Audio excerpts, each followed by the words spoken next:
Most of you probably remember this sound. It was only 20 years ago that you had to use a complicated and expensive internet dial-up modem to connect to the internet. Back then, only a small minority of households had actual access to the internet. And the technology was the first time to promise instant access to all the information that is available worldwide. Even though the technology had some severe limitations, the people that actually used it had already seen that this technology was a complete game changer and not a fad like some people predicted. The internet, as well as the open source movement, share some ideals.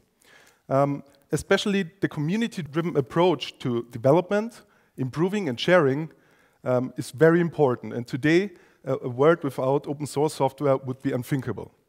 But it was really the development of the internet that helped to kickstart this movement. 20 years ago, a company called Netscape released the source code of its internet browser, the Navigator, completely for free on the internet. This move kickstarted the whole free software movement and coined the term open source. Without this event, many of the developments of the internet would have never been possible. And it doesn't stop there. Even the blockchain technology is mainly made up by open source components that were put together.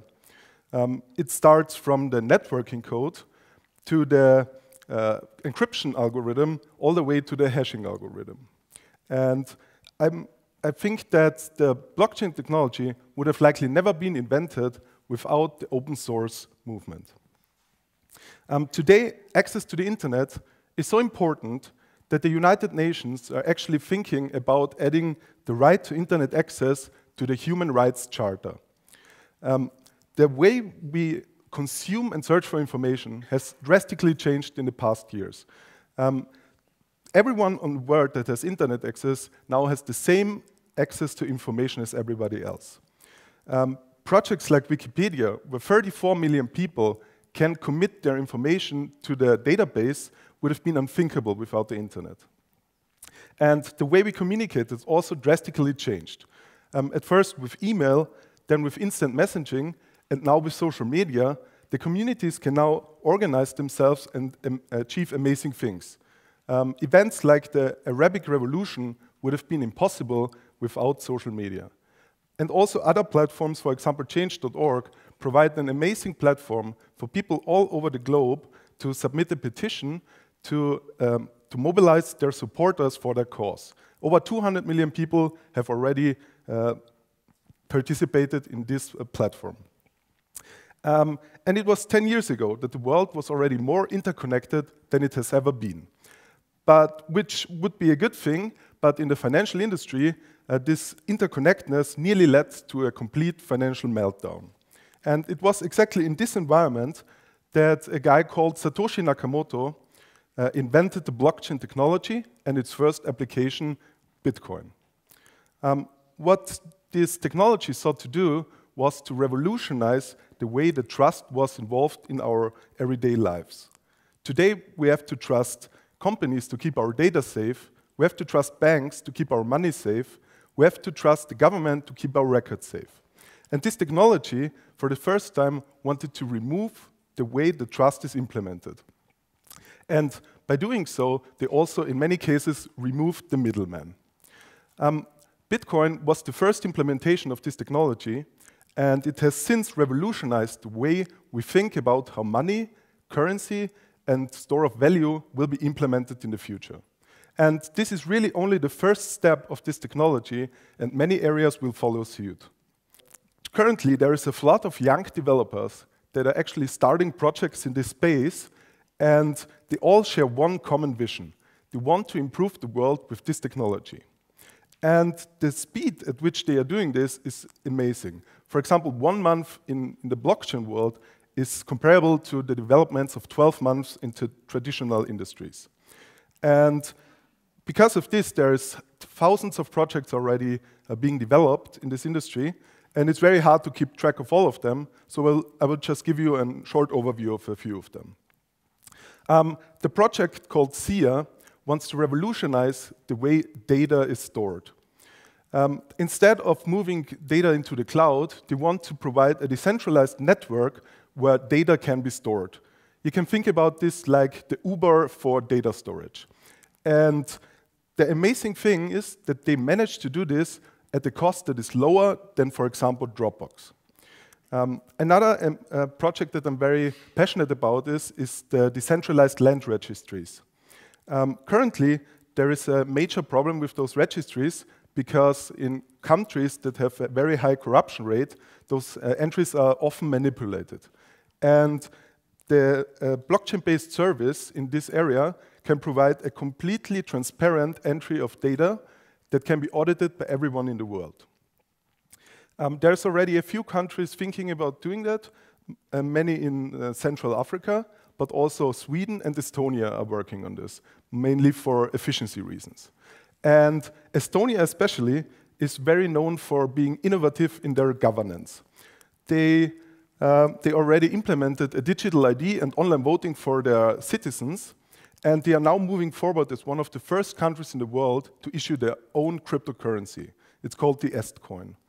And there's many countries that actually also want to go into this direction, issue their own currencies, like Sweden, which is very innovative, and also Hong Kong and Ecuador, for example.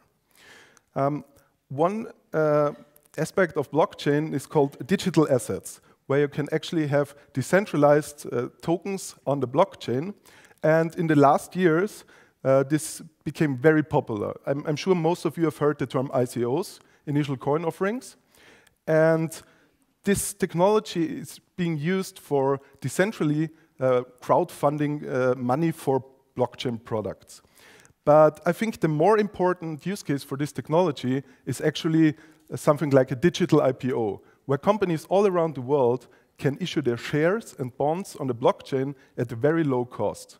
Currently, those companies can't access the capital markets because the barrier of entry is in the hundreds, thousands of euros. We are currently seeing the development in many different areas, but it is really only the start of this development. I think the most important part for this technology to reach mainstream adoption will be when the applications will be so user-friendly that everybody can use it at usability that is as good as the centralized services. There is a hedge fund manager that funded a 300 million euro hedge fund, and he said the following words: when decentralized blockchain protocols start displacing the centralized web services that dominate the current internet, we'll start to see real internet-based sovereignty.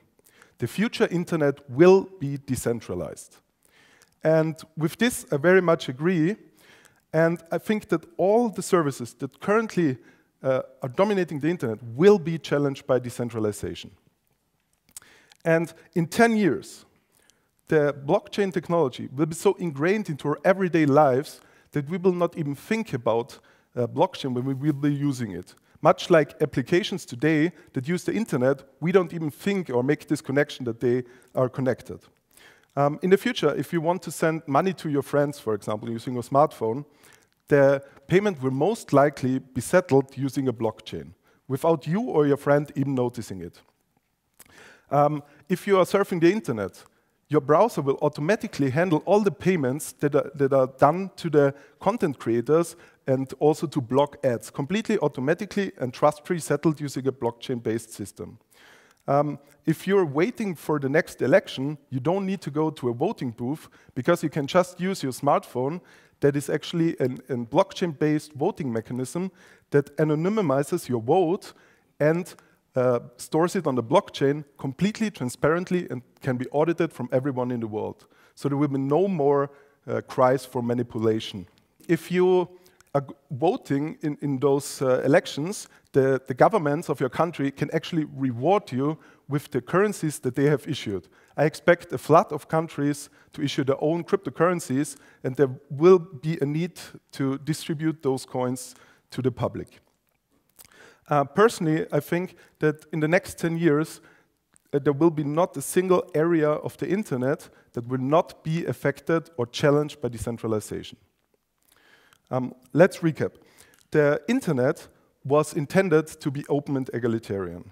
With the rise of centralized companies, everything became very central and monopolized. Now, with the rising popularity of the blockchain technology, for the first time ever, we have the chance to build alternatives for those services that give back control to the users of their data, of their content, and actually build the decentralized internet as was intended.